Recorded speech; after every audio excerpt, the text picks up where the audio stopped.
passei. Bom, gente, e por que a gente está dedicando uma roda de conversa inteirinha a essa população, né? A essa fase do desenvolvimento que é o envelhecimento, os idosos?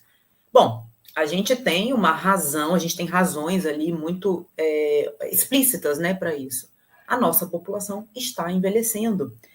Nessa historinha toda que eu contei para vocês, né, do meu início, de como eu comecei a estudar os idosos, e que não tinha sido uma escolha deliberada minha, eu lembro que eu ouvia, isso tem alguns aninhos, né, eu ouvia coisas como, não vai estudar idoso não, você não vai ter público. Vai estudar criança que seu consultório vai ficar cheio. Para que você vai estudar idoso? Você não vai, você vai passar fome. E o cenário é muito diferente. Ainda bem que eu não ouvi essas regras aí, né, verbais que me disseram. E o cenário é completamente diferente, porque a gente tem uma população que envelhece cada vez mais e que envelhece bem, né? E que precisa do nosso suporte, precisa do nosso apoio. Então, a gente está estudando envelhecimento porque a nossa expectativa de vida dobrou nos últimos 2 séculos, que é uma das maiores conquistas da história moderna, né? Porque a gente teve um avanço, né, no conhecimento da saúde, e aí com isso a gente conseguiu proporcionar melhores condições para esses idosos e eles vivem mais mesmo, fora que eles têm melhores condições para viver mais mesmo. Em contrapartida, a gente tem consequências adversas disso, né? A gente tem quando a gente envelhece mais, quando a população envelhece mais, tem maior prevalência de depressão geriátrica, né? Que é o transtorno mental mais prevalente no envelhecimento. E quem trabalha com idoso sabe, né, que sintomas de depressão são comuns no envelhecimento por N razões, né? Ter parar de trabalhar, solidão, né? Os filhos ainda estão com a vida ativa e trabalham muito, sensação de estar perdendo as condições físicas e as limitações, somado ao fato de muitos, né, que estão ali no meu consultório, que não foram para terapia, foram para reabilitação neuropsicológica, terem consciência dos prejuízos cognitivos que tem apresentado e, né, de como isso tem impactado a autoestima. Às vezes, nesse primeiro momento, né, quando ele tem consciência, quando ele me busca, falando assim, Marina, acho que tem um comprometimento cognitivo, mas ainda não afetou o meu funcionamento, ainda não pode ser considerado um quadro demencial. Eles têm muita consciência disso, né? Então, isso ainda não impacta no funcionamento, mas impacta na autoestima desse idoso, que muitas vezes tinha uma vida de trabalho e uma vida, né, na carreira impecável e tem que lidar com essa condição atual. Então, essas são uma das consequências adversas, depressão geriátrica, maior prevalência de doenças cardiovasculares, maior prevalência de câncer, né, de variados tipos de câncer e outros quadros. Deixa eu só passar aqui um minutinho.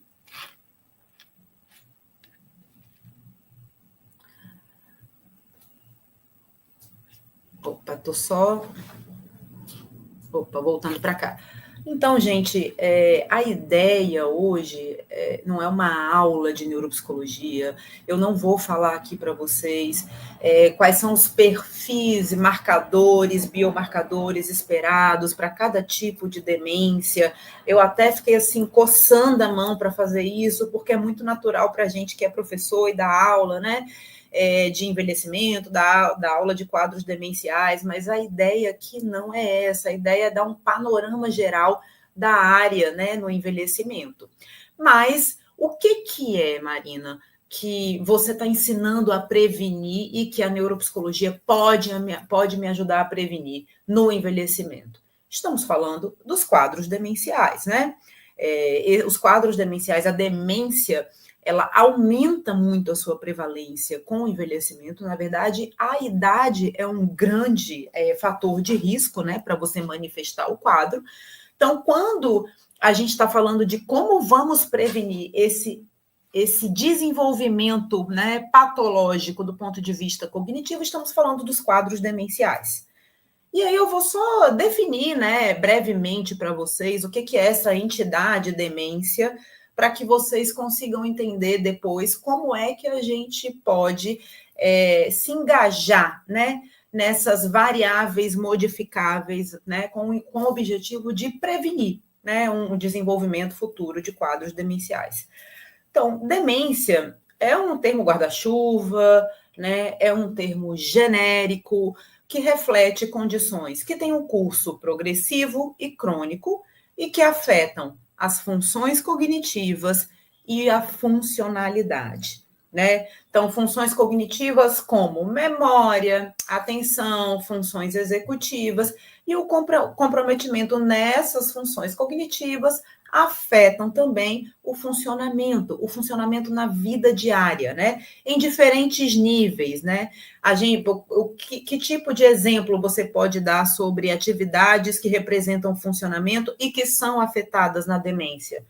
Administração de contas, né? Gestão do uso das próprias medicações, capacidade de transportar-se pela cidade, até atividades mais básicas mesmo, né? Como autocuidado, né? Tomar banho, escovar o próprio dente, que isso aí, de forma geral, só está acometido quando o quadro demencial já está num estágio muito avançado.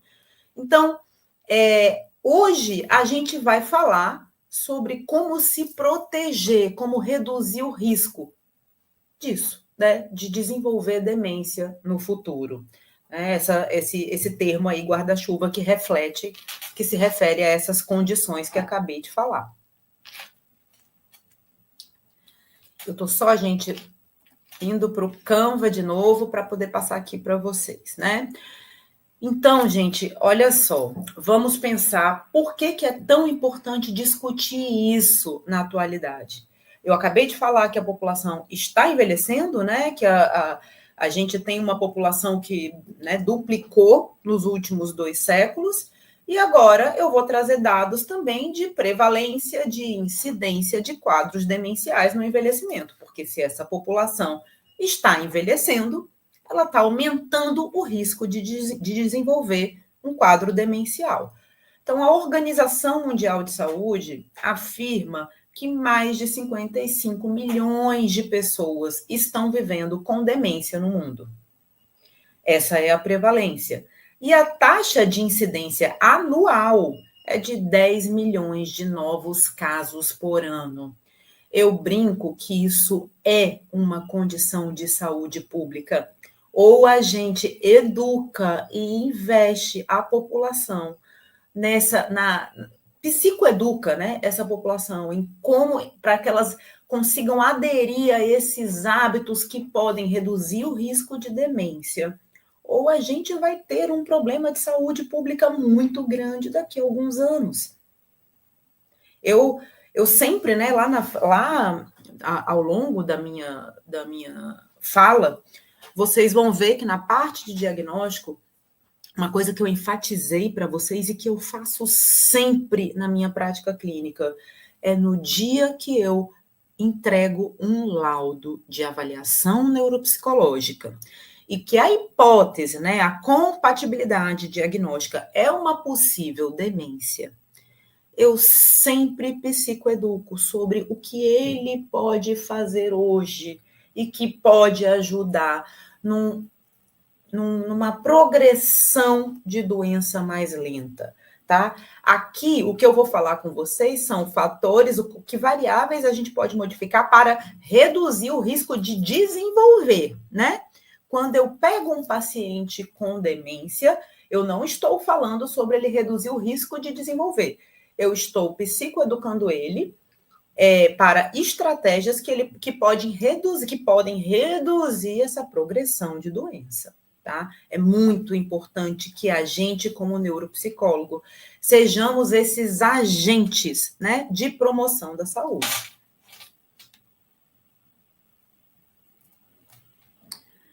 Então, gente,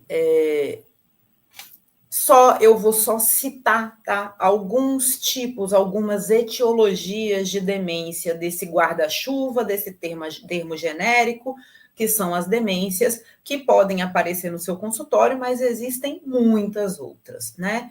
Nós temos a demência de Alzheimer, que é a nossa demência mais prevalente mesmo, né?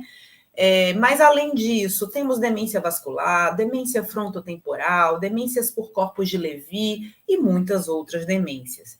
Eu adoraria falar um pouco de cada uma delas, né? É um prazer para mim, mas entendo que não é o lugar da nossa roda de conversa. Em outro momento, espero que eu consiga falar com vocês sobre cada um desses tipos.